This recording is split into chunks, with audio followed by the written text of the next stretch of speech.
Welcome back, and thank you so much for staying with us this morning. Finally, it's a rally whose organizers say is designed to create a united effort to protect women, children, and families. Organizer Donna Lettieri and Leslie Dean of the Silent No More Awareness Campaign are joining me this morning to talk about what they hope to accomplish at the Rally for Life. Good morning, ladies. Good morning. And welcome. Rally for Life, what is it? And give us a little bit of background. Well, this is our first rally in Dover. We have been having them up in Wilmington, but the whole purpose is to encourage everyone to come out to Dover, to Legislative Hall next Wednesday, the 21st, from 1 to 3, to celebrate life in general. You know, we hear that certain lives matter, but we believe that all lives matter. It doesn't matter where you come from, what your background is. All lives are precious, you know, and precious in the eyes of the Lord. And we try to value that decision. And so we're coming there. It's kind of a twofold purpose. One is to celebrate life, but the other is also to make our legislators aware that there is a huge disparity in the standard of care between abortion clinics in Delaware and across the nation and regular freestanding surgical centers. And we need to bring these awarenesses out through education. You know, we need to educate people as to what really goes on and transpires in an abortion clinic that they would not want to happen at their local dentist or their local internist. Okay. Leslie, tell us a little bit about the Silent No More Awareness Campaign and how you all fit in your piece in the rally.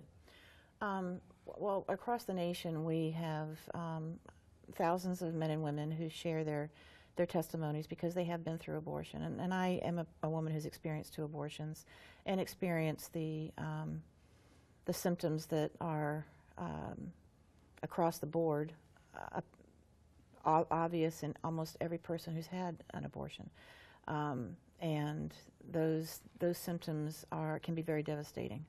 And we want to bring, our goal is to bring awareness to people about what abortion can do emotionally, physically, and mentally, and also to help girls who are pregnant find safe housing, find medical care, practical things that they may need to move forward.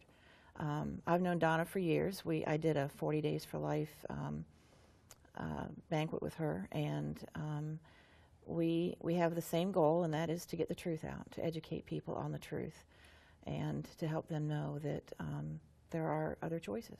Now, interestingly enough, we talked off camera about, was it a fundamental Christian belief for you ladies? And Don, I'll have you share in a moment what you shared, but you were saying, Leslie, that you were at one point pro-choice. I was. And came to this place out of a different place than Donna. Yes. Talk a little bit about that. Well, I didn't grow up in the church, so I didn't have any, you know, the majority of the kids in high school were, you know, pro-choice. So I was actually graduated in '73, so we were talking about these things even before abortion was legal. And many of my friends in high school went that route. But what I started to see as an adult is, having gone through those abortions, is that, there were changes in my mentality. There were changes in who I was. There were a downward spiral of depression, and I couldn't go to a baby shower. I couldn't go to a baby's birthday party, and I didn't know what that was about, and I sought help. And when I got counseling, I found out that I was suffering from PTSD.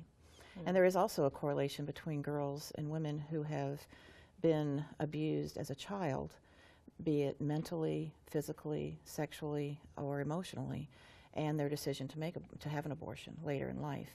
And it's self-worth, you know, and it's that.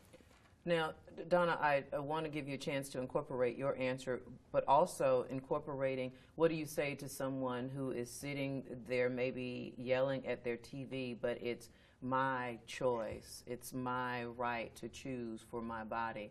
Talk about that a bit, and your background in terms of getting to this place as organizer of this rally.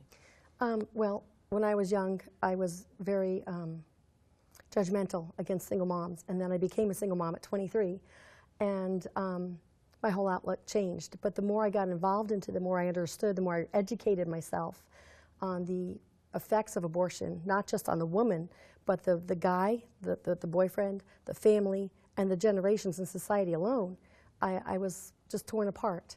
So I sought out people of like-mindedness, and when I moved to Dover from New Jersey, I was put in touch with some people who were already active, and then that just kind of was a progression into my movement here and my involvement, actually. I work with Delaware Right to Life nonprofit, and they're the sponsors of the rally. When is it I don't want us to run out of time before we're able to tell people again where you're congregating, when, where to meet, what time, and just kind of what they can expect? Okay, we're meeting at Legislative Hall in Dover in the front from 1 o'clock to 3 o'clock. Okay.